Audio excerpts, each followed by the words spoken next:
There was a small radiant village known as Nkosu, nestled within the vast savanna of Africa, where the sun kissed the earth and the moonlight danced on the thatched roofs. Nkoso village was known for its harmony and the laughter of its children. One fateful day, a traveler arrived with his eyes gleaming with a mysterious light. His name was Dr. Cato.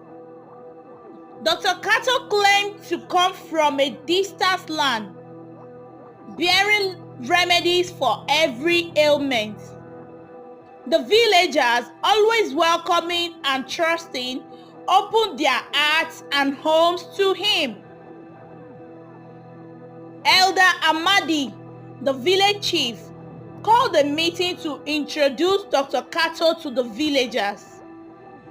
People of Nkoso, we are blessed to have a healer among us. Dr. Cato will help us in times of sickness and pain. The villagers cheered, believing their troubles had come to an end.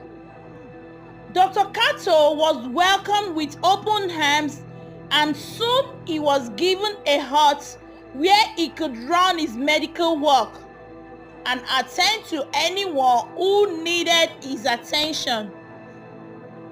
Dr. Cato set up his hut at the edge of the village, where he brewed potions and concocted remedies. For weeks his cure worked wonders. The sick were healed, the weak regained their strength, and even the barren women began to conceive. Dr. Cato became very popular that he was getting attention and recognition from nearby villages, and people of high caliber would often call him for family diagnosis. As time passed, a subtle change began to creep over Nkoso. Strange and ominous events started to unfold. Livestock disappeared, crops withered unexpectedly, and a mysterious illness began to spread. Whenever a person becomes ill and was rushed to Dr. Cato's hut for cure, it gets better as usual, but few days after, he would die despite regaining his good health. The cause of this death was found so mysterious, and it could not be traced to Dr. Cato because every patient got the due healing. Pregnant women who used these herbal concoctions lost their pregnancies, and new moms lost their little babies. The once joyous village was now shrouded in fears and tears. One evening, as the sun dipped below the horizon, Aqua, a young and curious girl, noticed something strange.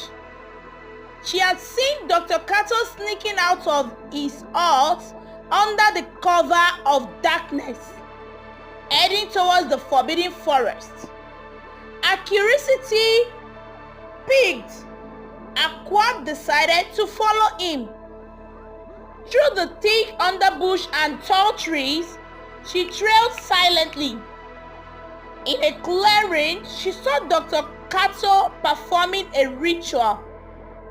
He chanted in a language unknown to her, surrounded by strange symbols drawn on the ground. In the center of the circle lay a chicken, lifeless and drained of blood.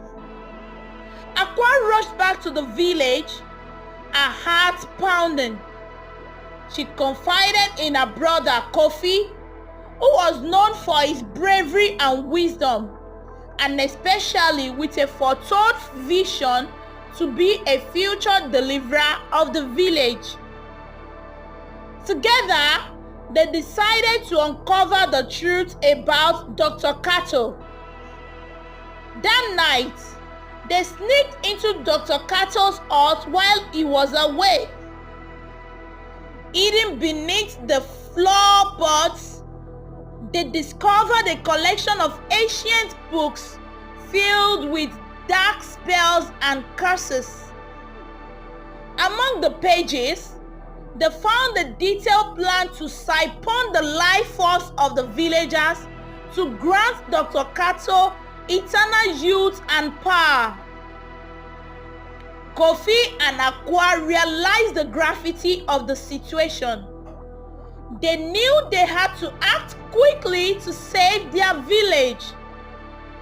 They sought counsel from Nanaya, the village wise woman and custodian of ancient knowledge. Nanaya listened intently as they recounted their discovery. Dr. Cato is not a healer, she said. He is a sorcerer who preys on the innocent. We must find a way to break his spell and drive him out, said Nanaya. With Nanaya's guidance, Kofi and Aqua devised a plan. They gathered the villagers secretly, informing them of Dr. Cato's true nature. Outraged and fearful, the villagers agreed to confront him. At dawn, the villagers marched to Dr. Cato's hut. Elder Amadi, flanked by Kofi and Aqua, stood at the forefront. Dr. Cato, you have betrayed our trust, Elder Amadi declared. We know of your dark deeds. Leave our village at once or face the consequences. Dr. Cato, sensing the shift in power, laughed menacingly. Foolish villagers, you cannot defeat me. I have powers beyond your comprehension. Kofi stepped forward, holding a talisman given by Nanaya. This talisman is blessed by our ancestors. It will protect us from your evil. A fierce battle ensued. Dr. Cato summoned dark spirits, but the villagers, united and armed with their faith, fought back valiantly. The talisman in Kofi's hand glowed brightly, repelling Dr. Cato's dark magic.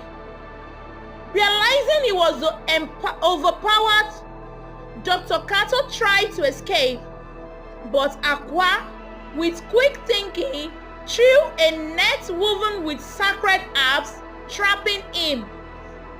The villagers chanted together, invoking the spirits of their ancestors to banish the evil sorcerer.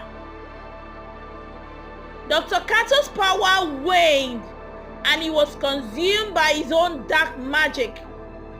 With a final anguished cry, he vanished, leaving behind nothing but a wisp of smoke. The village was finally free from his malevolent grip. The villagers celebrated their victory with a grand feast, honoring Kofi, Aqua, and Nanaya for their bravery and wisdom. Elder Amadi addressed the crowd. Let this be a lesson to us all. We must always be vigilant and protect our community from those who seek to harm us. Inkoso village returned to its former glory. Its harmony was restored. The villagers never forgot the ordeal they had endured, and they became more united than ever. Kofi and Aqua grew up to be respected leaders, always remembering the importance of courage and vigilance. And so, the tale of Dr. Cato and the cursed village was passed down through generations. a reminder that good always triumphs over evil, and the strength of a community lies in its unity and wisdom. Thank you for staying to the end of today's story. I really hope you have learned. If you have not subscribed to this channel, please do so. Drop a comment, like this video, and share with your loved ones. Till I come your way next, remain blessed.